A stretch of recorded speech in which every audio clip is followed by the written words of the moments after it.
Hey everybody, welcome back. It is the Razzball Fantasy Baseball Podcast. I am Beaton, joined by the Fantasy Master Lothario. Great Albright. Great. It looks like there's shades of the facial hair. I feel like the positional previews, and we're just, everyone, we're getting closer and closer to just having it old gray back.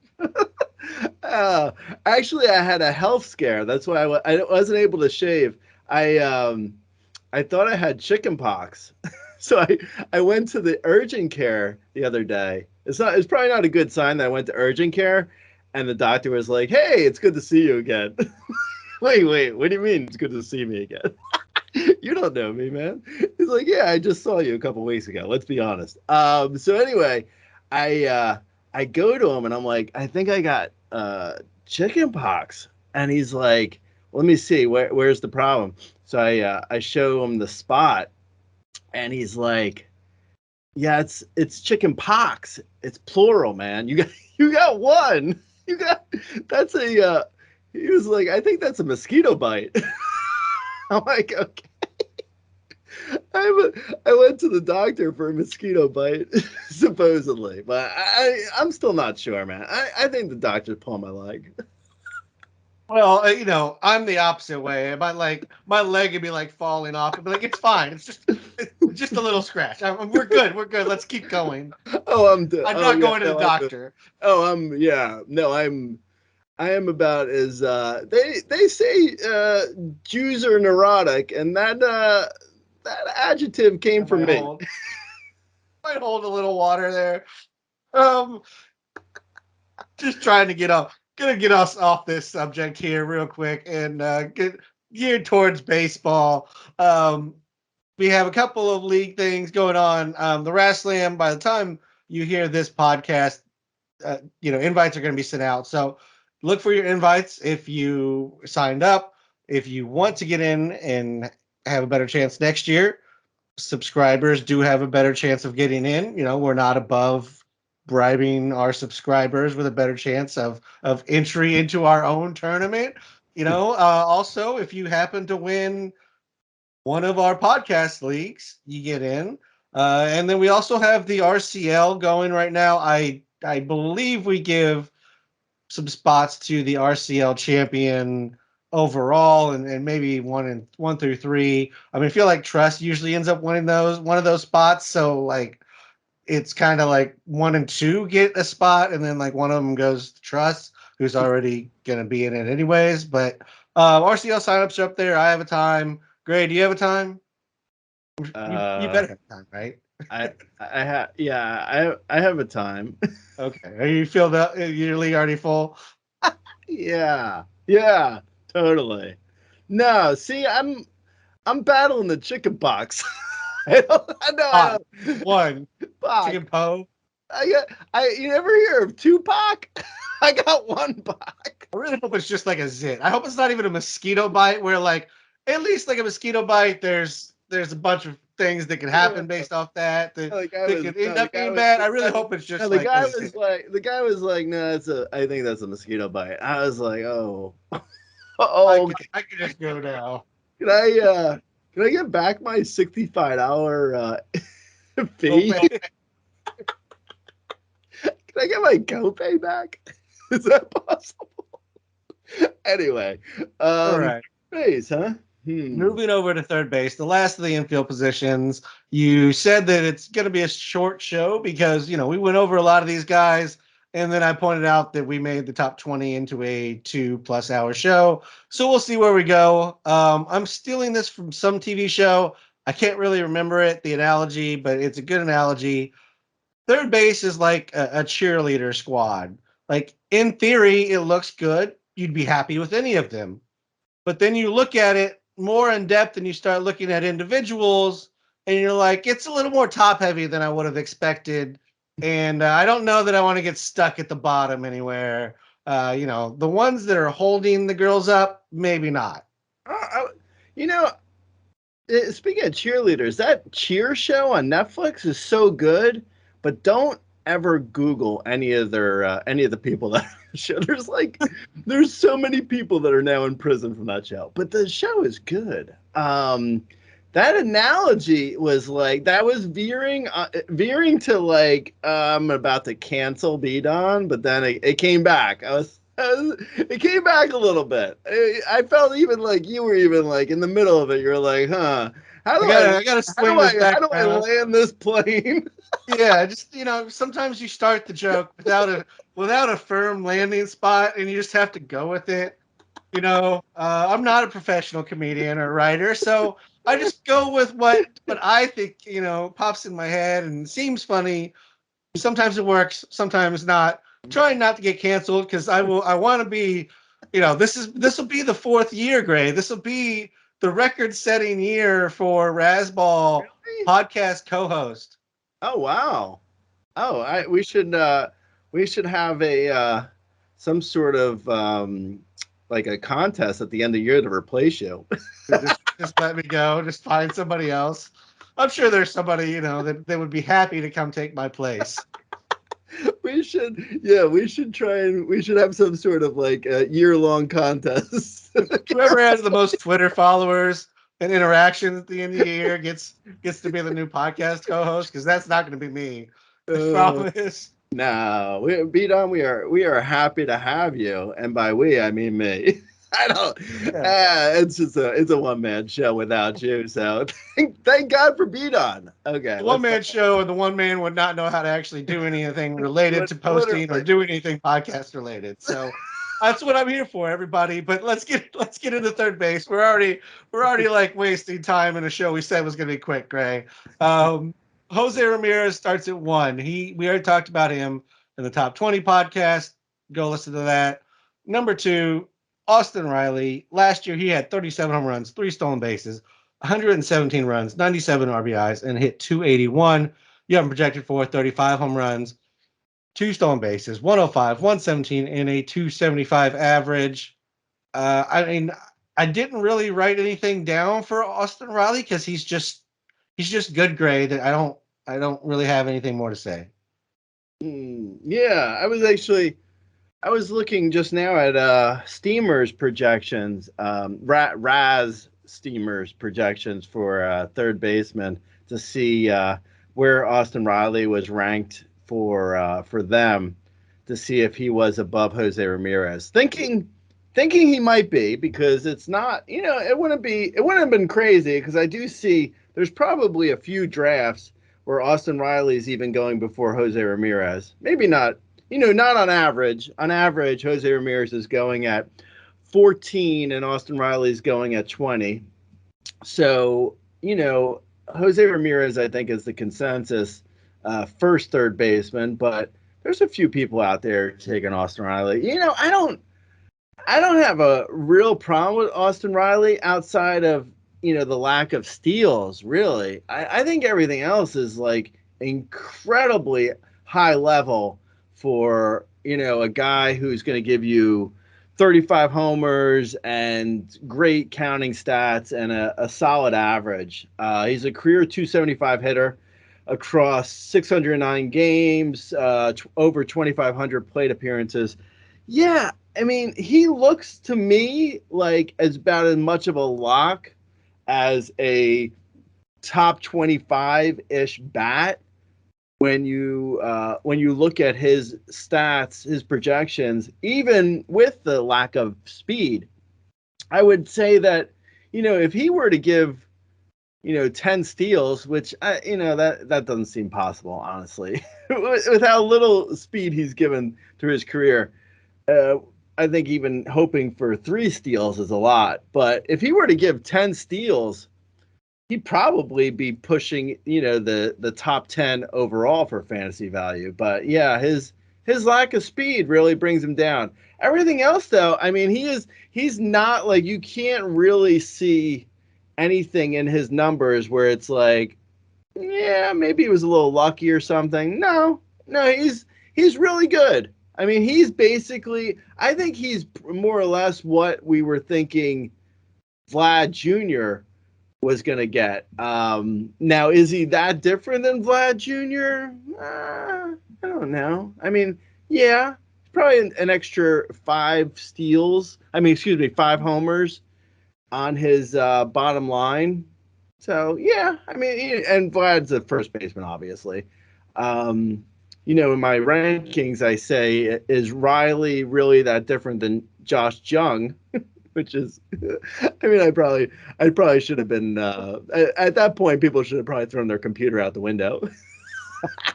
But I mean, if Josh Jung were to stay on the field and give you 30 homers and a 270 average, which is, more or less what Josh Jung does.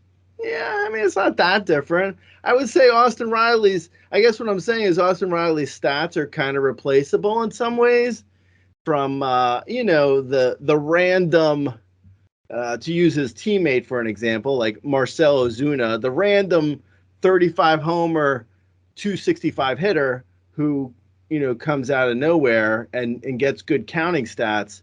That's basically what Austin Riley is. Austin Riley obviously has a much more solid floor than any of the other guys I'm mentioning. Like I started off by saying, like, Austin Riley is going to give you these stats, and it feels pretty confident in getting those stats from him. Like I don't see any like reason why, other than bad luck or things you can't account for. But his stats are also kind of replaceable in a lot of ways. I mean, I like Austin Riley, don't get me wrong, but he's sort of like the guy who gives you those stats that you get from the random guy later on who does, extraordinarily well that you can't count on. So it's, Austin Riley. His name even sounds like it. Rely. Austin Rely. He's reliable. Yeah, see. At third base. I landed the plane, kind of. There you go, kinda. It was teetering. We might have got one wheel, kinda landed first, but it's fine. It's fine. I skidded off the runway and then quickly veered back on and pulled to a stop right before I crashed into any baggage handlers. Hey, at least you have to do the hit the ground and come back up and like circle back around, because that gives you a lot of confidence in your pilot when you're like, we got to come back around because I messed up, guys. It's like, oh, cool. How many drinks did you have on this flight up there? Can we get somebody else? Yeah, I mean, I love him. He's great. If you can get him as your the second player on your team, I think that's pretty ideal. You grab a power speed guy. First round, you get, a Riley type in the second, whether that is Riley, his teammate, Matt Olson, the guy we're going to talk about next, also fits that description in Rafael Devers. Like, those are great second round guys. They're going to give you all the numbers. And I guess to your point, like, anybody who doesn't steal, who's not going to hit 50 home runs, like, yeah, they're somewhat replaceable, but these guys are up here for a reason. They're not going to tank your batting average. They're going to sit in the middle of a lineup. They're not huge injury risks like some of the other ones that we're going to get to eventually. So that's why they're up here. I mean, Riley was 14th on the player rater last year, so you get him sometime in the second round. That's pretty much what you expect, because I don't really see a lot changing in his numbers year over year to say that he won't be right around there. Yeah, that brings up an interesting point, because like everyone, like I mentioned, Jose Ramirez is going before Austin Riley in the majority of drafts, and I think if you were to take Austin Riley before Jose Ramirez, I think people would be a little bit like, whoa, like you'd get a little bit of that whoa, you'd get the whoa. But when you look at the numbers from last year, Austin Riley, like you just mentioned, was 14th on the player rater. Jose Ramirez was nowhere near it. I mean, He wasn't. Jose Ramirez was like, he was down in like, what is the 30s? Yeah. He was at 31 overall last year on the player rater. So, and I like Jose Ramirez, as we talked about in the top 20 overall podcast. So I'm not gonna begrudge people for going Jose Ramirez instead of Austin Riley, but honestly, this is all one tier. Even though Jose Ramirez is above Austin Riley, they're more or less the same for fantasy value. I would say Austin Riley. I actually don't have my overalls in front of me. My overalls. I'm wearing overalls. No, I don't have my overall top 500 in front of me. I could open it, I guess. But Austin Riley and Rafael Devers, who you mentioned, who's coming up next, like him and Jose Ramirez, that's like those are one tier more or less. Even though I have them, and Gunnar Henderson too. I think this is all. It's like Jose Ramirez to Gunnar Henderson. It's all kind of the same thing. I have Jose Ramirez first because he's just been doing it for much longer, and he brings steals, so it's a little bit easier for him to, for you to bank on his fantasy value because he's a 5 category guy. So it's a little bit easier to bank on that. Whereas Jose Ramirez's runs and RBIs were down last year because the Guardians actually were terrible, and it doesn't look like they've gotten much better. So there's a chance Ramirez's counting stats could be down again. So Austin Riley could easily be the top third baseman, or Rafael Devers, and Gunnar Henderson as well. So yeah, I like all these guys though in this tier. It falls off soon though. Third base is not deep. I'm just saying, like your cheerleading analogy kind of was pointing to earlier. Like the third basemen are not great. This is the first tier though, and this tier is solid. I have no problem with these guys. Yeah, and as much as I don't really believe in position scarcity as it comes to like overrating a player's stats at a position like catcher, where the stats are mediocre and you take them above the rest of the people. Third base, it gets ugly to the point where, if I'm choosing between, I would say a first baseman or a shortstop and a third baseman, and they're all going to give me similar, value from an overall value kind of player rater perspective, I may actually lean towards third base because it gets ugly. So if I could secure one second round that's going to be solid, and a Riley, a Devers, you get Jose Ramirez in the first or maybe second, depending on the league. I think I'm willing to move them up just slightly in my overall to accommodate for that terribleness that's about to come. Yeah, I mean, I didn't move third baseman up necessarily in my rankings, but I will say that like there is a certain level of relief you have after you draft a third baseman early, and you're like, you guys go fight over the Colt Keefs and Heimer Candelarias of the world later on. I have my third baseman, Like if you're sitting in the draft room and you can take Corey Seager or Austin Riley, like I know they're kind of right next to each other in your rankings. So that's one where I'm like, yeah, I'll go ahead and take my security and my third baseman, even Yeah. if the upside isn't maybe quite as high, but I Mm-hmm. still would project them for very similar numbers. So it's like, Yeah. whatever at that point. Right. Moving on to number 3, we kind of already mentioned him, Rafael Devers. Last year had 33 home runs, 5 stolen bases, 90, 100, and hit 271. You're projected for 35 home runs, 5 stolen bases, 97, 95, and 289. The numbers were very solid at the end of the year. It may not have felt like that if you owned him because it kind of was like a little bit here, a little bit there. But in the end, the numbers are the numbers, and he gets there every year. Yeah, no, totally. Yeah, I feel like Rafael Devers and Austin Riley they are basically like they're more or less the same thing. That's like I mean they are so similar. It's just like the Red Sox are the Red Sox gonna provide Devers with as much run support, or excuse me, not run support, as many runs and RBIs as Austin Riley? I don't know. I mean, they could, like runs and RBIs are kind of fluky, but that's really the only huge difference. Like Devers, like Fenway is a better park for Babbitt, so Devers should have a higher average.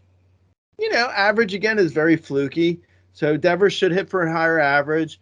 he could have the same amount of runs and RBIs as Riley. Again, it's like debatable whether or not he will. Who knows? But he could. And his power is nearly exactly the same. I think Devers might have like 2 or 3 extra steals on him on a floor level. So maybe Devers has a 5-6 steal type floor, and Riley's more like a 2 or 3 steal type floor. But that's like nothing. That's a difference between like a good game from CJ Abrams or something. So yeah, I mean, I like Devers a lot though. I have like no issue with him. I think his basically his numbers, like just like I was saying with Riley, like it's hard to find fault in Devers's bottom line numbers. Like his peripherals look great launch angle, solid hard contact, solid homer per fly ball. Everything looks good. It really does. Like Devers is really solid. I would say, whether or not Devers or Riley really came down to, in my rankings, I mean, really came down to whether or not who did what last year. Like if Devers, if the Red Sox were great last year, or look like they're going to be great this year, if either of those scenarios were true, and Devers, came out of last year with like 110 RBIs and 100 runs, I would have probably put Devers second for third baseman and Riley third. But it's just like going off of last year, Riley was better, and there's no reason to think he won't be better again this year because of what just happened and how their lineups look going into the year. But yeah, I mean, they're both so close though. Like they're kind of like splitting hairs. Yeah, completely. Sitting in the middle of the Braves lineup is about as good as it gets, and you almost, I mean, Riley's either gonna hit 100 plus runs or RBIs or maybe both. It just kind of feels very locked in, barring him missing some games. So yeah, it really just comes down to the Braves offense being what it is, and the Red Sox offense being less so. All right, so number 4 is Gunnar Henderson. We talked about him in the shortstop rankings. Number 5, which starts a new tier for us, is Spencer Steer. We talked about him in the first baseman show. Number 6 is Elly De La Cruz, who we just talked about in the shortstop show. And that brings us to number 7, which is Royce Lewis. Last year in 58 games, he had 15 home runs, 6 stolen bases, 36, 52, and hit 309. You have projected for 20 home runs, 8 stolen bases, 64, 71, and a 292 average. He came back from his second ACL injury. Had a couple of minor injuries in the oblique and hammy as well. I mean, he's amazing when he's on the field, Greg, but he has one knee left. That's yeah. At 24, it doesn't sound good. I was still like when I wrote up my rankings, I was so convinced Royce Lewis had other eligibility. Like I could have sworn he was a shortstop, and even at this point, like 2 months after me ranking these guys, I'm still looking at like the games played. I really thought Royce Lewis was a shortstop. It's so bizarre. Yeah, I mean, I honestly, I don't know if I'm drafting Royce Lewis. I'll be honest. I looked at him and I was like, I like what I'm seeing, but I don't know, man. The price you have to pay. Like right now, Royce Lewis he's going in the top 50? Oh, come on. That's ridiculous. Is he really? That's another thing I'm going to have to double check. There's no way. Top 50? He's going 46 among players and 49.19 on average. Oh, come on, man. I mean, that's ridiculous. Yeah, there's no way I'm getting Royce Lewis. I don't even have anything like super negative to say about like his his peripherals, and like you were mentioning, like when he's on the field he's solid, but he only has one knee. Yeah, I mean, I don't want a guy with one knee. I got enough things to worry about. I don't know. He's got one knee and I have one POC. Yeah, he looks good though. I'll say this. I remember watching him. I think I want to say it was like August. I don't know. I could be wrong on the date, but I remember watching him at one point last year, and he hit a home run to like dead center, and it was so easy coming off his bat. Like he looked like a superstar. Absolutely, just incredible. But yeah, he never stays on the field. So I don't know how you can take that in the top 50. Honestly, I have no idea. Like, it's not even like it's fluky stuff. Like, see, that's the kind of thing where, like, going back to what I was saying with, like, the shortstops on our last show, when you look at, like, O'Neal Cruz, like, I get it. O'Neal Cruz was hurt last year, but that was a fluky injury. And he's now going at, like, 75 overall. But Royce Lewis, who has not fluky injuries. He has like recurring degenerative problems with his knee. Like he can't stay on the field because of injuries that continue to happen to the same part of his body. How do you draft that at 50? I don't get that. I don't understand it. But yeah, it won't be me. Also, I'll say this about ADP in general. Like, you really only need one person to jump on a guy and for the ADP to, like, stay where it is. So it's not like, in a 15 team league, if 14 people are saying, like, Royce Lewis at 50 is insane, and one person says, yeah, Royce Lewis at 50 makes sense, then that one lunatic who's taking Royce Lewis at 50 is making the ADP stay. And it seems like everyone is, taking Royce Lewis at 50, but it's honestly, it's not a real thing. It's not a real thing. ADP is a trap, bro. But yeah, I don't know. I honestly, I don't have a ton to say about Royce Lewis, like specifically about him. Like he looks awesome. I wish he would stay healthy, and I won't draft him where he's going because I don't think he will stay healthy. But yeah, everything looks fine. I'll draft him like 10 picks later. I'm happy to have him in like the low 60s, but inside the top 50 is a little bit rich for me. Just as you mentioned, the injury history, the knee, I mean everything. But he looks so good when he plays great. It's really hard not to like dream on it and hope that he stays healthy one of these years. But I have him like right next to Mike Trout, which feels like the right kind of comp there. Like both of them could play 50 games. They could play 100 games. I don't really think I'm getting 145 games out of either of them. So, I mean, it's kind of the upside shot play area if that's what you're looking at in that ADP area. Moving on to number 8 is Manny Machado. Last year had 30 home runs, 3 stolen bases, 75, 91, and hit 258. Young projected for 30 home runs, 3 stolen bases, 71, 82, and 261.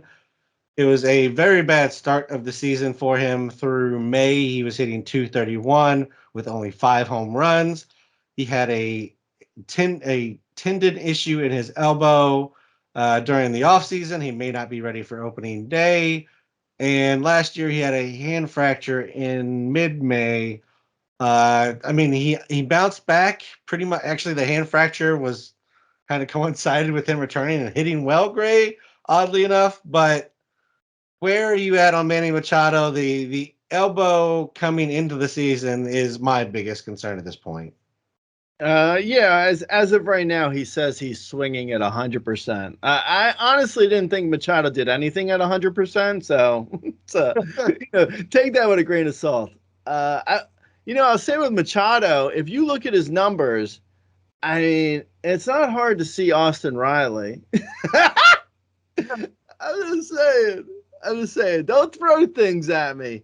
I'm just saying, like, there was a reason why Machado was going in the top 20 last year. Like, I know the Padres lineup's gotten bad. Obviously. Juan Soto's gone. Hello. Machado will not have the runs and RBIs that O'Reilly will have, but if he gets 32 homers and hits 270, it's kind of what he does, right? I mean, that's what he does. He hits 32 homers, hits 270 ish. I mean, these are all ishes, but they're close ishes, and maybe steals 5 bags ish. He could steal more potentially if he wants to. Machado doesn't always want to do things. So I'll say this though. Machado, I think at his price point, it's not bad. I mean, it's a boring pick. It's the kind of pick that I feel like it's the kind of pick, like I feel like Rudy's gonna draft Machado in a bunch of leagues this year. It's not the kind of pick I usually do, but I could see some people being like, yeah, I mean, Machado, 75 runs, 32 homers, 90 RBIs, 265, 270, 5 steals. It's not really that different than Austin Riley. Yeah, no, I think Machado could go kind of at a very nice price this year, just because people do remember the very bad start and coming into the season injured. But I think that's part of the reason that the price might be down is just, is he going to be really 100% coming into the year? If he is, then yeah, I feel very comfortable with his draft cost. I think maybe the decision you might have to make is like him versus kind of a Nolan Jones, Nico Horner, like Cody Bellinger, like those guys are going around him. And he feels like the lowest upside, but maybe the safest of that group if he's healthy. So it kind of depends on which way you're heading. Number 9 is Nolan Arenado, 26 home runs, 3 stolen bases, 71, 93. He hit 266. Young projected for 26 home runs, 4 stolen bases, 73, 92, and a 257 average. The launch angle came down some. The K rate was his worst since 2018. First time he hasn't reached 30 homers in a full season since 2015 when he did it the first time. Not great stuff that you want to hear about Arenado, but I mean, it's still Nolan Arenado. You kind of figure if anybody can get back to what he was, I mean, this guy is a professional hitter and has been pretty much since he got a job in the majors. Yeah, I will say with Arenado, I feel like for a while now, up until now, I've been saying, things like, not a whole lot to take away from the peripherals being, that they're going to be bad. I don't know if I could say that with Arenado. Like, I think with Arenado, even like 2 years ago, I was out a little bit too early on Arenado. Like, going into last year, I was out. No, excuse me, the year before. Going into 2022, I was out. I said he was overrated. And then he had a good year in 2022. And then last year was not great. And I don't see him coming, like, maybe, I mean, anything can happen, but his numbers are really declining in a way that's kind of I don't see him being anywhere near the Arenado that we've seen, in past years. I mean, anything can happen, but so the launch angle is down, the ground balls are up, the homer per fly balls never really changed, which is fine if his fly balls were good, but his fly balls have come down a lot. His hard hit percentage is kind of like, eh. I mean, it's really like, he's got a lot of numbers like underneath the surface that are like, I think Arenado's peak is, I think in hindsight, after this year, we'll be like, last year, we'll think 2023 was the beginning of the end, and I think 2024 could be the end. Like we could see a decline, a drastic decline, like a 22 homer, 245 season from Arenado. Like I could see that happening. Like last year, his BABIP came down, which is such a bad omen for an older player. Like he's just not hitting the ball as well. Now he's even last year he started striking out more, so he was slumping and struggling, and his walks were down. There's a lot of concern, I think, with Arenado, where I would be a little bit hesitant about drafting him. I could see possibly, like, I wouldn't take him completely off the table, like if he were to fall a round or two, but I'm definitely hesitant about like drafting him near ADP. I think he could be one of those guys that just completely falls off and is just like, oh, yeah, that's the end of Arenado. Yeah, I mean I could see it. As you mentioned, there's certainly some signs that point towards potentially his bat slowing down. I think like the Cardinals in general had terrible seasons across the board, and it's a little bit hard to know, especially with like Goldschmidt, Arenado. Was it the Cardinals having terrible seasons and the veterans kind of just maybe not caring as much if we're not going to be in it, or are they on the decline?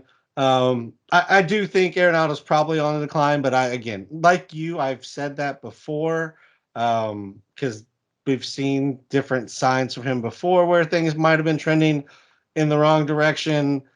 I think there's a possibility, you could be right that this is the year that it kind of all falls apart. I could also see him going in kind of a direction of maybe more launch angle and just like the average kind of dropping out, but the homers coming back. I don't see like the average and the homers coming back though. Like it's one or the other. I think he can hit for average or he can hit for home runs. I don't know if both are going to coexist anymore. Number 10 on the list is Alex Bregman. It's pretty much what Arenado might be turning into. 25 home runs, 3 stolen bases, 103, 98, and a 262 average last year. Young projected for 25 home runs, 4 stolen bases, 96, 86, and a 258. And, he's probably the safest option of this group that we've talked about, just because he's not coming in with a pre-existing injury. He, you know what to expect from him. It's just there's not really an upside to Alex Bregman at this point. No. I think with Alex Bregman, he's now gotten to the point where I think he might be actually a little bit underrated. Right now his ADP is was it 190? It's 91. Give or take 15. But yeah, so his ADP is 91. His player rater rank last year, at the end of last year, for the year you described, which wasn't great, but it was fine. He was in the 60s for value. Yeah, that's 30. That's 30 spots on the player rater end of last year versus where his ADP is. There's some value there. I think there's people are a little bit hesitant. I think with Alex Bregman because his stats you can count on, his reliable like power and speed stats are so blah, and his average is so but he does hit. He tends to get a decent amount of runs and RBIs. Now I know I say runs and RBIs are hard to rely on, which they are, but he does do that year in and year out.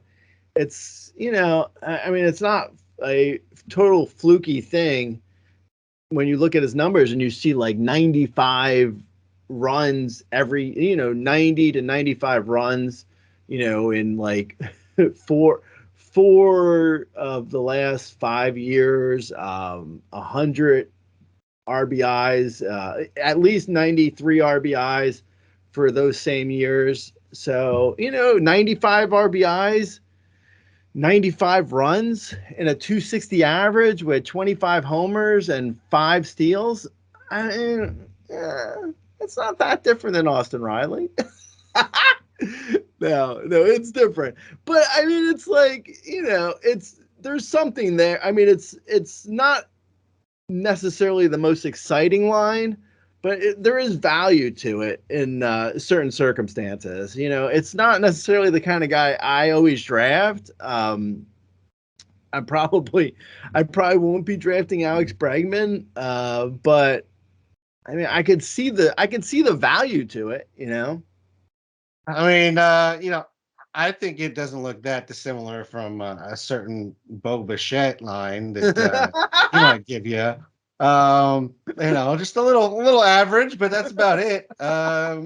Just saying. Moving moving on to our next tier. Number 11 is Josh Jung, 122 games, 23 home runs, one stolen base, 75-70, and a 266 average. You have him down for 27 home runs, one stolen base, 83-91, and a 268 average. He did have a left thumb fracture in August, but did return for the playoffs. Got off to that really hot start, then slowed down, kind of had the injury, as he was slowing down. So maybe it affected, maybe it didn't. But, can we expect like the first month and a half Josh Jung, or is it somewhere in the middle of the two versions that we got last year, Greg? I look at Josh Jung and I'm like, I don't see that much dissimilarity between him and Austin Riley. But I don't honestly. Josh Jung feels like he just needs to stay on the field. If I recall correctly, I believe Josh Jung, like at the All-Star break last year, was in the top like 30 overall. I think on the player rater. I mean, I think I want to say he had a really good first half, and then like you mentioned, he injured himself and he had a bit of a come down in the second half. But like if he were to stay on if he were to continue that pace that he did in the first half of last year, that I hope I'm remembering correctly. Yeah. No, he hit 280 and had 19 home runs at right. Okay. Yeah. Right. Yeah. So if he stays on that trajectory from the beginning of last year for the first half, I mean, it wasn't just like, it wasn't like a Jared Kalenic where he had like a good week. He had a good 3 months there, Josh Jung, and then the injury or whatever happened. So if he can stay like healthy, I like Josh Jung a lot. I feel like he's the kind of guy who, sitting in the middle of a good lineup, could hit for power, has no speed whatsoever, should hit for a decent average. If he can stay on the field, I mean, he could easily outpace. I'll say I'll keep it realistic, and I'll say Bregman. Like he can easily outpace Bregman. And then also I feel pretty realistic that he could outpace Machado, assuming health. That doesn't feel that crazy to say. Yeah, the Austin Riley thing might be a bit of a stretch, but I mean, you never know what runs in RBIs. Hey, I mean, I'm not trying to necessarily Mr. Prorater out because I don't know that he's necessarily a 280 hitter, but I think, he showed he can hit for power. I don't, kind of sitting in maybe the 30 home run range, 30 home runs to 265. Like that's very much like you said, like a Machado's doing. If Riley has a bad average year and somehow magically the Braves don't put up counting numbers, I don't necessarily see that happening. But like if that magically happened, it's not that far off from what you would get from Devers or Riley. But it's the health, and the question about kind of the second half is why you get the discount here on Jung, and you can get him, usually after 100, even after 110 most of the time. So maybe the value play and kind of an upside play at third base, or if you're looking for a corner out infielder earlier, Josh Jung's not a bad one to grab in this area. Number 12 is Noelvi Marte. Last year, with 35 games at the major league level, he had 3 home runs, 6 stolen bases, and hit 316. He had 39 games at AAA where he had 3 home runs, 8 stolen bases, and hit 280. And then in 50 games in AA, he had 810 and hit 281. You have him projected for 60 home runs, 22 stolen bases, 61, 73, and 271. Noelvi Marte could, if he puts it all together, he could be climbing up this list by the end of this year. Yeah. I mean, third base has some issues as a position, but there's some hope here that guys will be getting better. I think Noelvi Marte is like he's being shortchanged on projections, like across the board. Like you mentioned, I think so. He had 6 steals in only 35 games last year. So 6 steals in a month. I mean, I don't know. Maybe he doesn't steal 6 every month, but he's got at least 30 steal speed. And everyone's like, and the projections are saying anywhere from like 12 steals to 16 steals. I have him down for 22 steals, but I think I might even be, being on the pessimistic side there. I could see Marte potentially stealing 30 bags. There's hope here. I love the Reds. Obviously, you and I both. I think somehow we became the biggest Reds homers.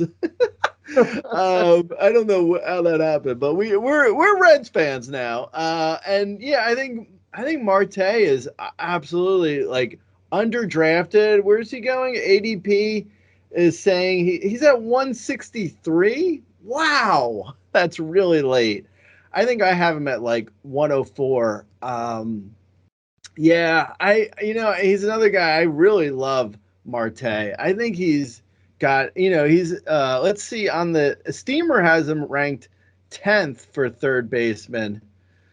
I have him 12th. I don't know if that's, that could be a position eligibility situation where I'm not sure. But yeah, I think 15 homer power, 25 steal speed, easy. Yeah, I mean, I don't think he's gonna hurt necessarily for average either. He had really solid, even in his first month of in the majors, he only had a 20.3% strikeout rate, and a 6.5 walk rate, and hitting 316. I mean, you say he could break out. I'm saying I'm drafting him everywhere. I love Marte. Like if I miss out on a third baseman before this point of a guy like a Riley, a Devers, or a Jose Ramirez, or I'm not going to go through them all. But if I miss out on if I miss out on a third baseman, I might even reach a little bit on Marte. And if his ADP is 160 and I have him at 104, I might not even have to reach. I just take him at 104 and be more than happy. I love Marte. I can't. I'm surprised because it's like you can never figure out ADP. I think it's like it goes back to what I say, like when it's like they drop, they start ADP in like October of last year, and it just gets so calloused over and doesn't really it starts in a place where it doesn't make complete sense, and then it just gets calloused over and it never really changes a lot and it doesn't shift at all. And yeah, I mean, you see now it's like you get to February, March, and you're looking at Marte and you're like, why would he be going so late? And like someone like Royce Lewis is going at like in the top 50. That doesn't make any sense. I don't know. It really doesn't. I love Marte. I'm drafting him. Absolutely. I like Marte as well. Maybe not as much as you do. I guess there is concern about his playing time, just because there's concern about everybody's playing time to some extent in Cincinnati until somebody gets injured or somebody gets traded. There, that's really the biggest concern I have. That, and he's probably not going to hit 1 through 5 in the lineup, but that's not really the end of the world with the Reds lineup being as good as we expect it to be.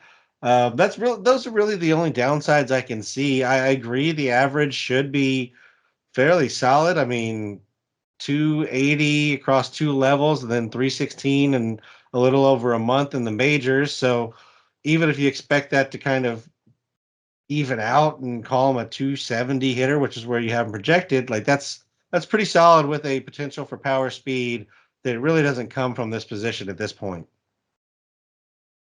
Number 13 is Isaac Paredes, who we talked about in first base. Number 14 is Cabrian Hayes. Last year, he had 15 home runs, 10 stolen bases, 65, 61, and 271. You have projected for 21, 17, 78, 73, and 279.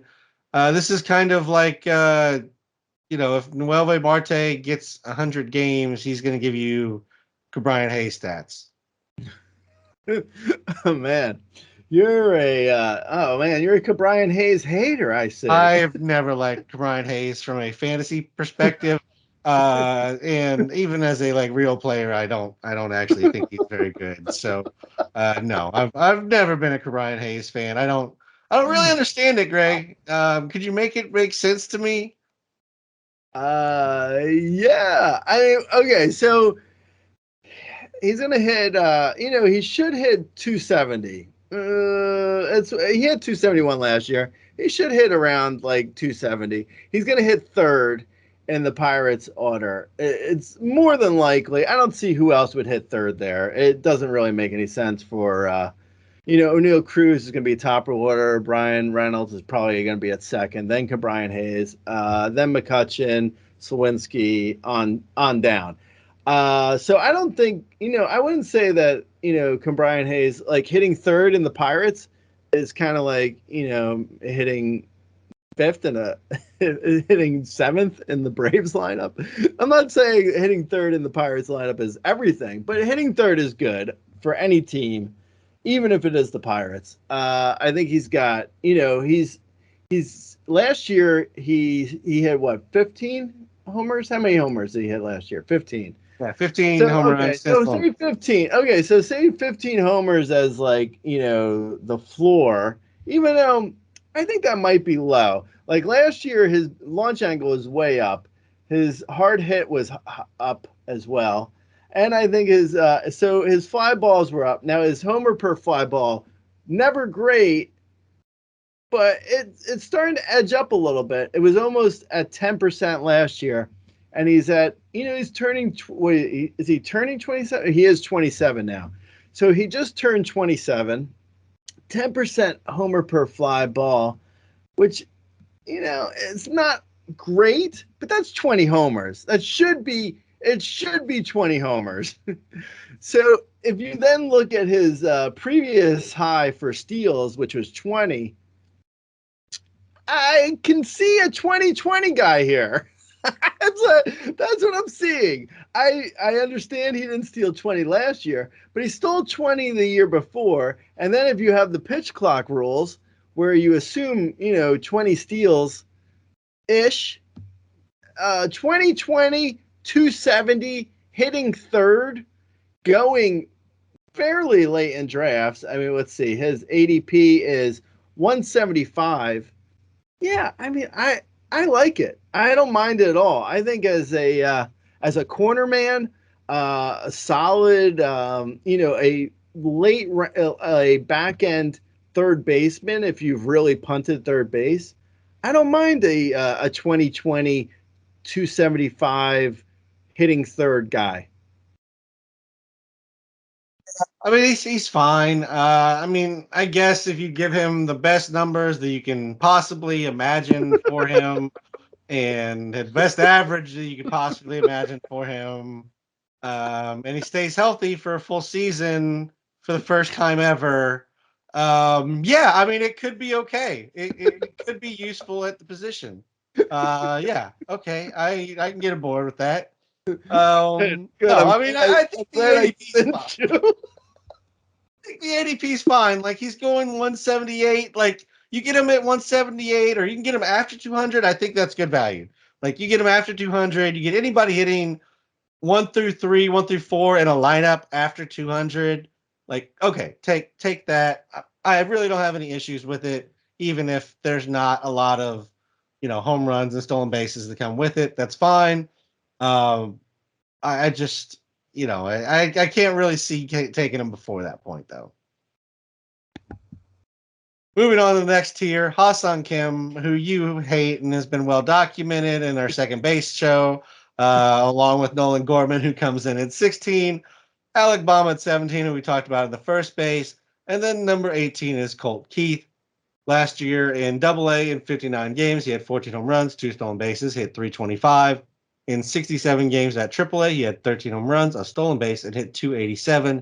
You have him projected for 21 home runs, one stolen base, 61, 63, and a 264 average. The plan sounds like it is to play him at second base, so he should have second and third already eligibility for in your leagues. But if it's just third, he will get second during the season.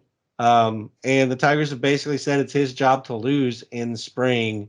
So Colt Keith is at least, a little bit of a breath of fresh air here as we get deeper and deeper into third base. Yeah, I think with Colt Keith, unfortunately, his speed is non-existent. So even the best case scenario. I mean, I guess there's a best case scenario where he hits 30 plus homers and 280. I don't think that's a realistic best case scenario, but I guess there's that potential maybe somewhere in there. He does have huge power. Unfortunately, the Tigers lineup's terrible. I wouldn't be surprised if Keith is platooned, at least at first, because he's hitting, he's a lefty. So, I could see him getting platooned, so that's going to hurt his runs and RBIs. The Tigers lineup is terrible. That's going to hurt his runs and RBIs. He has no speed whatsoever, so that's going to hurt his fantasy value. So you're left with 22 homers, 265 average maybe. Yeah, I mean, it's fine. It's not, it's not awful for an upside play potentially. I think he's got more upside than I think maybe anyone after this point. And well, I mean, there's a couple guys later that we'll get to, but this is kind of the end of the realistic 12-team third baseman upside gambles at this point. I think Colt Keith could potentially be solid in a daily league where you can platoon him out, or give him a shot in April and see what happens. Maybe he gets off hot and he continues to produce all year. I feel like he's going to be, unfortunately, because he is a prospect, and I think people get excited about those, but I just don't see him really staying on most mixed team radars all year. I mean, there'll be moments where he gets hot for sure, and people are going to want to pick him up. Like, I could see him getting hot and, and being like a hot waiver wire pickup in a 12-team mixed league. But I don't know if he's going to be staying on teams all year. It doesn't mean I wouldn't draft him. I would draft him to see, how he looks in April. You never know. He might, like I said, he might start off hot and it'll all work out. But yeah, unfortunately, he's kind of like, power or nothing at this point. And he's a rookie, so he could struggle a little bit for average. Yeah, I wish I was more excited about him because he is a prospect. And, I like those. But, yeah, I don't know. He's fine. I'll say that. I mean, even like the projection that you have, which is 21, 1, and 264. I mean, that's not that bad with the upside that you're given. Rudy's projection is a little bit lower on him, maybe because he hasn't been officially, announced as a starter at this point. But I guess I like Colt Keith as just a late kind of prospect power gamble. But that's what he is. That's the description that you give him, and he's going, in the 280, 290, 300 range. So at that point, I really don't mind it because you're kind of taking some shots in that range regardless. Um, Moving on to your next tier here, Jake Berger comes in at 19. He had 34 home runs last year, a stolen base, 71, 80, and hit 250. You have him projected for 32 home runs, 71, 83, and 241 average. He does hit the ball very hard, Gray. I actually like me some Jake Berger. I think he's a nice kind of power option here that's going after 200. Yeah.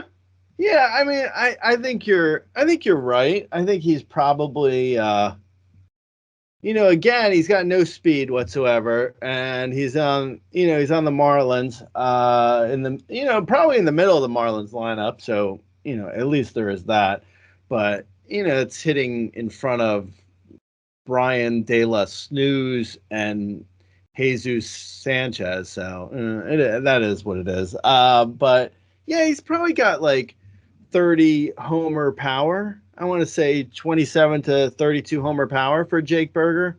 No speed whatsoever. I think he's going to struggle a little bit on average. I have Colt Keith in front of him.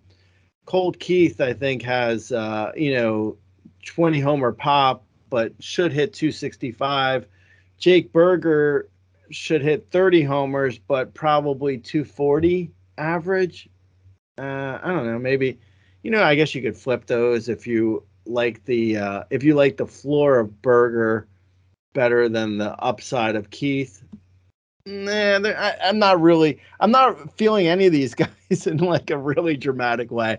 I saw the Jake Berger exit velocity stuff. I looked at him for a while because I thought I could get myself into like, potentially getting excited about Berger. I couldn't get totally there. I see the power. I think it's real. I don't see much else though. So that's fine. I mean, that could turn itself into a, with good counting stats, which I keep saying are fluky, that could turn itself into Machado. Like, Jake Berger and Machado may not be that different. But yeah, I think Jake Berger's just gonna, I just don't see the runs in that Marlins lineup. I don't know. I don't see him getting driven in much by people below him in the lineup. I don't see him getting on base a ton. Like I could see a 30 homer 220 season from Jake Berger, which is just like, that's tough to roster in a lot of leagues. But yeah, I see the power though. I do think the power is real too. Like I have him in my rankings. I talk about how I think Jake Berger and Max Muncy, the next guy on the list, they're more or less the same thing. They both have like, a ton of power, and I think they could struggle for average. Muncy's got a more of a chance of struggling, but we'll talk about him in a second. Yeah, we have a pretty good track record of Muncy tanking average. Berger hit 250 last year. Nothing really in the number stands out as ridiculous from like a BABIP 284. I mean, he's not a fast guy, but as hard as he hits it, 284 is not an egregious BABIP. 27% strikeout rate is bad. So, you can definitely see the average struggling at times. But again, when you get good ball contact, like you can kind of hit your way out of some of that stuff. So I guess maybe I like Berger a little bit more than you do. You mentioned kind of the statistics that are bound at 23rd in hard hit, 23rd in hard hit rate, 27th in average exit velocity, 5th in EV 50, which is the top 50% of your batted ball events. So kind of just removing all the really weak ones. Fourth best home run to fly ball among qualified hitters. So he hit the ball very hard last year. It just kind of depends on whether you think he can carry it forward. And it sounds like Gray's a little bit more down on the average, dropping and potential for that to drop down. So that's the other thing you have to decide for yourself. Number 20 is Max Muncy, who you mentioned. 36 home runs last year, stolen base, 95, 102, and he hit 212. You have him projected for 35 home runs, 2 stolen bases, 82, 96, and a 207 average. He, as you mentioned, it's very much like Jake Berger, but you can pretty much guarantee he's going to tank your average. He's going to hit home runs and going to miss some time with some kind of soft tissue injury. Yeah. I think that pretty much sums him up. I don't mind Max Muncy in like a deeper league or like an NL only. He's great. I enjoyed having him last year in my Tout Wars team because it was that league is on base percentage where Max Muncy is just fantastic. So yeah, I like Max Muncy in certain leagues, but in most 12-team mixed leagues, yeah, it's going to be tough. I think the shallower the league, there's more of a chance like, you're going to get into a situation where Max Muncy is hit like, he's hitting 195 and he has 5 homers and you're going to be like, why am I doing this to myself?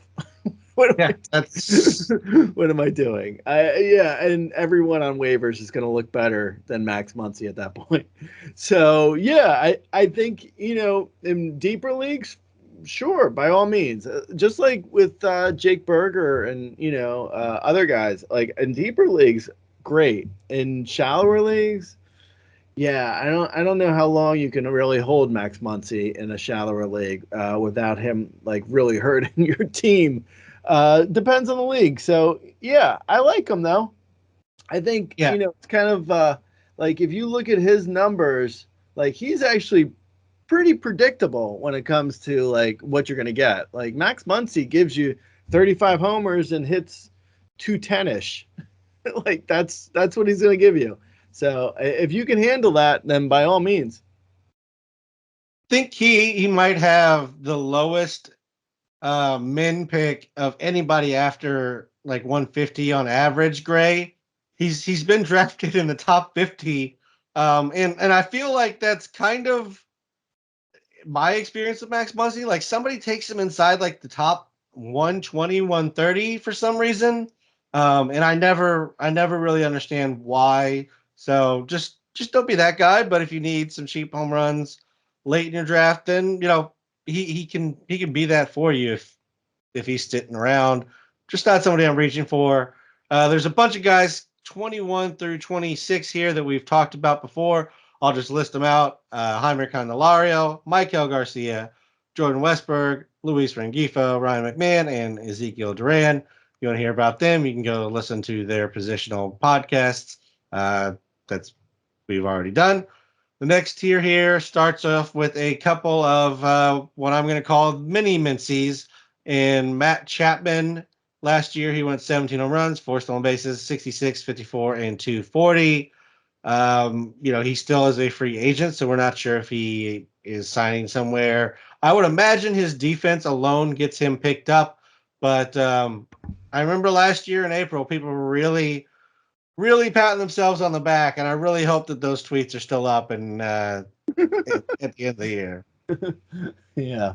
Yeah, I think I mean Matt Chapman's I think probably Cody Bellinger or Blake Snell.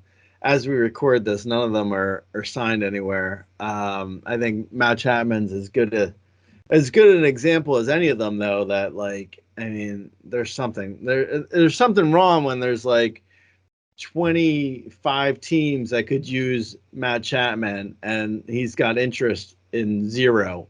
It's like there's zero. Like I can understand certain teams being like, nah, we don't really need him. Okay, there's probably a few of those teams, but for the majority, everyone could use Matt Chapman. Now, whether or not he's like, the starter in say, LA, I don't know. Maybe not, but like the Yankees could use Matt Chapman. I mean, every team could use Matt Chapman. But yeah, I don't know. Maybe he'll play somewhere this year. Maybe he'll go to Korea. I don't know. I think he's probably, he's, as you said, mini Muncy. Yeah, I mean, he's probably like Muncy minus 7 to 10 homers ish. Last year he hit 17, but I think Chapman's probably closer to like a 25 homer guy. His average is a little bit better than Muncy, but not by a lot. Like he's probably a 230-ish hitter. So 25 homers, 230. No real speed, maybe 3 steals. So you're going to get that. If he signs somewhere, that's probably what he's going to do, assuming a starting job. At this point, who knows? I don't know where he's going to sign.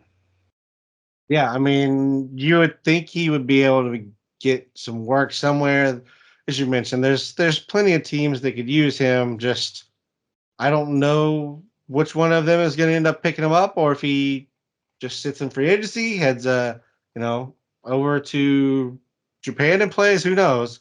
Number 28 is Eugenio Suarez, who is pretty much Matt Chapman, except he's terrible on defense, but he has a job. 22 home runs, two stolen bases, 68, 96, 232 last year. Young projected for 27 home runs, two stolen bases, 77, 86, and a 227 average. I mean, this is just one where like Suarez has a contract and Matt Chapman didn't. Because otherwise, why would Chapman not be signing the UN Suarez is? Yeah, no, exactly. You took the words right out of my mouth. That's exactly what I was going to say. It's like Suarez has a job because he already had a contract. Otherwise, he would be in the same position as Matt Chapman. It's like crazy that I can remember it wasn't that long ago. I want to say 2 years when Steve Cohen was coming into the league and he bought the Mets and he was going to buy all these free agents and make a dynasty. Like, have the Mets done anything? Like the Mets, I know they got Brett Baty, who we'll get to in a second, but it's like, what's going on, man? Like, Cody Bellinger and Blake Snell are just sitting out there. Anyway, this has nothing to do with Suarez. Suarez is essentially Chapman minus 10 points maybe on average. So Suarez, so he's below Muncy in power, much like Chapman was. So Suarez is like a 25, 27 homer, 225 hitter, where Chapman was, like 25 homer, 232, and Suarez is like 225, 227, somewhere in there. Suarez is, he is what he is. In a NL only league, I will happily draft Eugenio Suarez. In a mixed league, I don't like, maybe in a 15 team, like a deep, draft and hold. I guess, Suarez is going to go at some point in a draft and hold, obviously, because everyone gets drafted there. But in a 15 team mixed league, right now his ADP is at 275. Yeah, I mean, I guess that sounds about right. That might be a little bit high even for my taste. I think, I'd probably look at Suarez because 275 is essentially the last pick in a 12-team mixed league. I don't think Suarez is really at that level, but yeah, I mean, he's fine in like, a deeper league. He is what he is.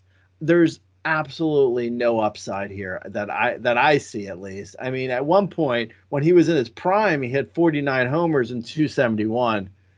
That ship is, that ship is not only sailed, it's also that ship's on the side of the hull, it says Titanic. That ship sailed and then sunk. That's over. That's gone. And Suarez is no longer that guy. But he should be better than he was last year. Last year in Seattle, obviously Seattle's a terrible park. So yeah, I think, Arizona will help him a little bit for power. It's not really going to do anything for his average, which he doesn't have much of. So yeah, he is what he is at this point. Yeah, and for the record, the 49 home runs came in the 2019 tennis ball year. So take that for what it's worth. 29 is Willie Castro, 30 is Jorge Polanco, 31 is Justin Turner, 32 is Wilmer Flores. We have talked about all of them. Very boring, but they all have jobs, and you can put them in your lineup if you have to. Next tier here is number 33, Brett Baty, 108 games last year in the majors. He had 9 home runs, 2 stolen bases, and hit 212. Only 26 games down in AAA where he hit 298 and had 10 home runs and 2 stolen bases. Young projected for 20 home runs, 3 stolen bases, 53, 61, and a 233 average. I mean, Brett Baty was a top prospect, and he still is. I mean, to some extent. I mean, he has 108 games, so maybe he lost his prospect status. But from a developmental standpoint, we're still, prospecting on what may be coming down the line here with Brett Baty.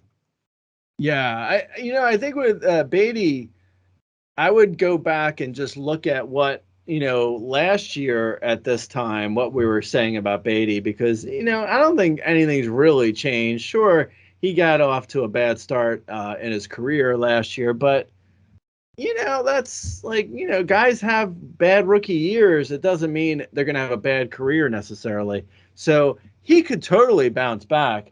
Going against him is the fact that he's on the Mets. So good luck with that, man. I like I like Baty a lot for his power. I think he's going to struggle for average. Even last year he had a 280 BABIP, which might be a little bit low, but not that low really. And then that produced a 212 average. Not good. It's not great, man. His K percentage was 28% with his launch angle was at 6.6. I don't know what that's all about. He might have just struggled. Sometimes guys struggle, they slump early on, and then they get out of their head. They get in their head. Excuse me. They get in their head, and they they get out of sorts, and they get in their head. That goes with its back and forth there, and they just can't ever get it to click. And maybe that's what happened to him. Maybe he's just like he needed the off season to regroup, and he comes back and he does well because like you said, wasn't that long ago he was a top prospect. So I could see it happening. I mean, I wouldn't be, if he were to be a guy who like breaks out this year and has a 32 homer 245, like I can't even give him a huge average, but say 32 homers 250 average. Okay, that might be even a little bit too optimistic. But 32 homers, 250 average from Brett Baty. Yeah, I mean that's still there. That's that possibility is somewhere with him still. I wouldn't completely write him off. But you're gonna obviously there's a reason why he's going so late. I mean he's gonna have to completely fix everything from last year. There's a reason why his ADP right now is 420 overall, and it's not because everyone drafting him is getting stoned. Yeah, I mean everything you said is pretty much accurate here. I like Brett Baty. I don't mind taking the shot on him because he's free, as you mentioned, in regards to his ADP. He skipped a year or skipped a level going from basically AA to the majors. Finished. So I don't really mind taking another shot. He's just still only 24. As you mentioned, there's a lot of raw power here.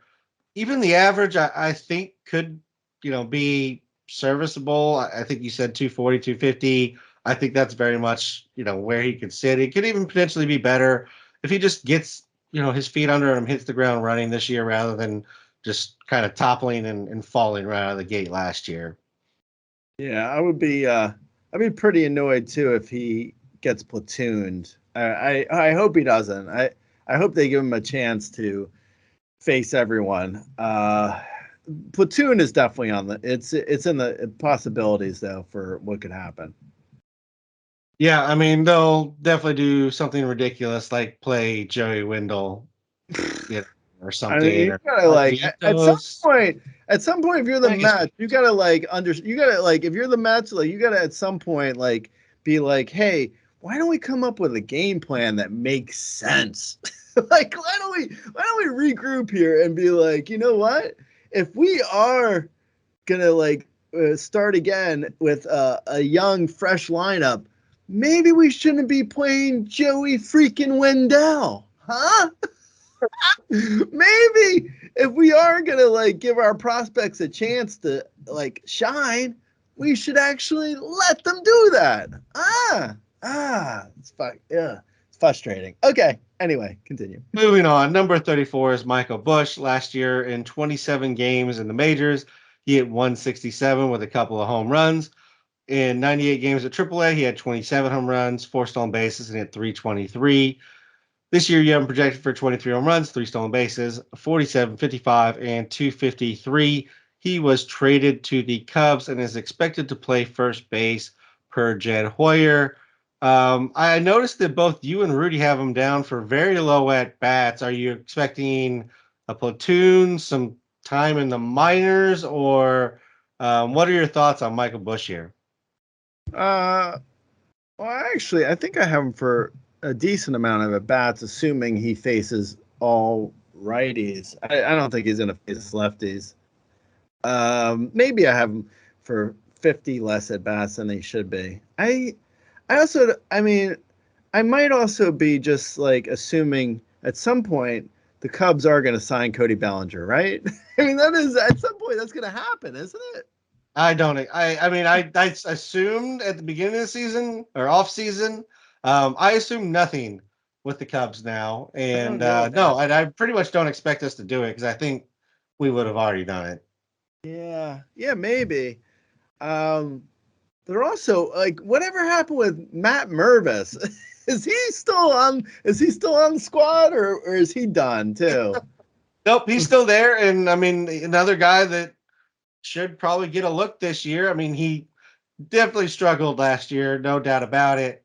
But again, all the hype and everything we liked about him still there. One look in the Yeah. majors and struggling isn't like the last thing for him, or it shouldn't be, barring the Cubs being ridiculous. Yeah. I don't know. It's kind of up in the air, like how this all plays out with they got the new manager, Craig Counsell.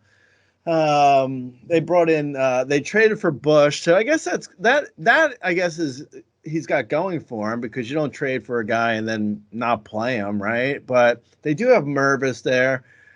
I was thinking maybe Bellinger potentially could get re-signed. I don't know. I don't think like I don't mind like Michael Bush very late because obviously I have him ranked pretty late.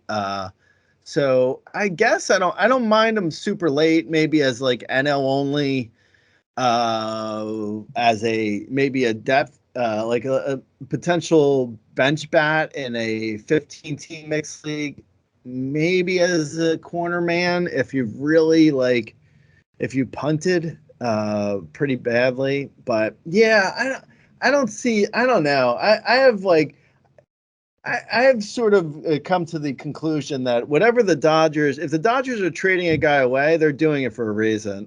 I don't know what's going on with the Dodgers, but they're doing some stuff that's like, I don't think it's legal. I think they're cheating somehow. I can't exactly figure out what they're doing, but all I know is like, if they're trading a guy away, there's something going on there. I wouldn't count on Michael Bush really outside of a deep league, but if he comes again, if he has a great April, or even if he has a great spring training, and the Cubs say, yeah, he's our guy he's definitely our starter, at least against righties. I could see potentially, giving him a flyer in a shallower league to see what happens in April. But again, no speed, which is fine. None of these guys really have speed, except for Cabrian Hayes. Say that, and also Marte. But yeah, I think Bush is somewhat interesting in a deep league flyer type way, but I don't have a ton of faith. I don't know. He's super. I mean, he's super. The Dodgers really never play their prospects. So he's got like, what is he, 26? He's 26 with very little experience. And he's never really shown anything at the major league level. He looked good in AAA though. So yeah, there's that. I don't know. He's fine as a flyer, I guess, in a deep league. I mean, I think that's pretty much the territory he should belong in. Um, I guess if he I think he's getting the job. So I guess maybe I'm expecting more, and just in regards from the fact that he's going to play, he should get some counting numbers. And as you mentioned, like the Cubs traded for him, why not go ahead and let him play it out? It's not like he's a young guy. He's going to be 26 this year. So we're not talking about, a 21-year-old. And from the Dodgers perspective, normally I would tend to agree, like if their scouting department doesn't like a guy, there's maybe some concern. But like he is blocked so hard by Freddie Freeman and Max Muncy that they just didn't have anywhere to put him. And I think he was going to be coming up for Rule 5, if not this year, or this upcoming year. I don't think he was on it, but I think he'd be in Rule 5 coming up next year. So I just think there's a number of reasons that it was Michael Busch that got traded out, and they got some younger prospects from the Cubs. But we'll see. I like Michael Busch. Moving on to number 35 is Junior Caminero. Last year in 36 games at High A, he had 11 home runs and hit 356. 81 games at Double A, he had 20 home runs, 3 stolen bases, hit 309. In the majors, he had 7 games where he had 235 with a home run. You have him projected for 14 home runs, 4 stolen bases, 47, 54, and 247. Don't really expect him to break camp despite playing last year in the majors. From what they're saying, that was more of a need-based call-up rather than they thought he was completely ready. Right. He looks great. So it's like him versus Michael Busch. Like Caminero looks amazing, but he doesn't look like he's nowhere near like a starting job on a major league team. Like I just don't see the Rays aren't going to start the year with him. I think they've already even said that. So like that's off the table. But he looks like a guy who's probably going to be, one of the big call-ups early on. I could see maybe by May, June. And if he's up then, he could be one of those like big fab guys potentially. I like him a lot. I think he's going to be, he's a difference maker with his power and his hit tool. Like even last year, in a super limited time, he only had a 22% strikeout rate, even as a 19-year-old in the major leagues. Like he's going to do damage at some point. Might not be this year, but I don't really at this point. I mean, in the rankings, we're talking about like guys who I don't necessarily think are great. So at least I think he's great. I just don't think he has the job. Yeah, I would pretty much agree. I think he's a great prospect, good hit tool, lots of power. But it's the Rays. He's not going to break camp. They're going to get as much service time out of him as they can. And when he comes up, he's probably going to end up in some kind of stupid, awful platoon, despite how hot he might be or how well he does. So, there's some excitement, but tempered excitement. Number 36 is Tyler Black. 84 games at Double A. He had 14 home runs, 47 stolen bases, hit 273. In 39 games at Triple A, he had 4 home runs, 8 stolen bases, hit 310. Young projected for 5 home runs, 15 stolen bases, 39, 41, and a 260 average, and just over 300 at bats. There's a non-zero chance he breaks camp, but probably not. I mean, it doesn't look like he will. Yeah, unfortunately, because he looks really good. he looks like basically Noelvi Marte just in just with less of a chance of being on the major league team. Like I think he's probably, I want to say June, I would guess, but yeah, I mean, like you said, a non-zero chance of break-in. So I think they probably have to move on from like someone has to get hurt on the Brewers. That is, someone has to get either hurt or I don't know, the Bryce Terang thing, like the Joey Ortiz coming in from the Orioles, like that probably hurts him a little bit because like that takes third base off the table. So then you have only really second base. And then you have like a mix of like Bryce Terang, Andrew Montecero, Owen Miller. Stop me if you're disgusted. Yeah, I think Tyler Black is better than all those guys by a lot. Like I wish that they would say like, Tyler Black is going to be our starting second baseman, and Joey Ortiz is going to be our starting third baseman. Like that's what they should do. I don't know. I mean, and Tyler Black, by the way, has had he's had games at AAA. He's 23 now. When does he turn 24? Yeah, he turns 24 in July. Like, you got to bring these guys up at some point. Like, this is ridiculous. Like, guys, I know, like, everyone missed a little bit of time with 2020, so that set them back a little bit. But the way the teams are dragging their heels, like, what are you waiting for with Tyler Black? Like, he should get called up, or like let him go to a different team and play. Someone play these guys. God, man, it's like frustrating. It's like, oh my God, like how is Owen Miller in front of him on the depth charts? Like that's nuts. Yeah, and I wonder if they don't start maybe playing with him in the outfield, because that seems like maybe the easier way to kind of get him, just slide him in for, Garrett Mitchell, and then maybe he can play some outfield, play some infield, He's got swap a in. great, like he's got a 60 grade hit tool. Like Tyler Black can come up and hit 280. Like that, if there's any team in the league that could use that, the Brewers absolutely could use a guy sitting in like the top of their lineup, or I mean, they're like rocking. Like I guess William Contreras is good on average, and Frelick isn't bad, but I mean Hoskins down in that lineup might struggle to hit 220. Like Hoskins, Willie Adames, Garrett Mitchell, Bryce Terang, Joey Ortiz. I mean, yeah, I mean, I don't mind Joey Ortiz now, but yeah, Tyler Black should be in that lineup already. It's frustrating. Okay, anyway. Yeah. I mean, it sucks that he can't get a job when it looks like he's ready.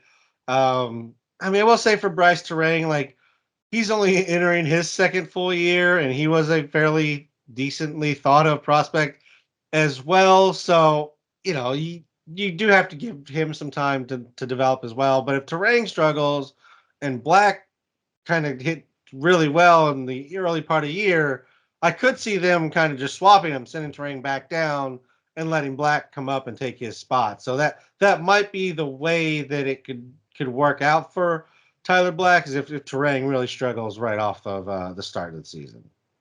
Yeah.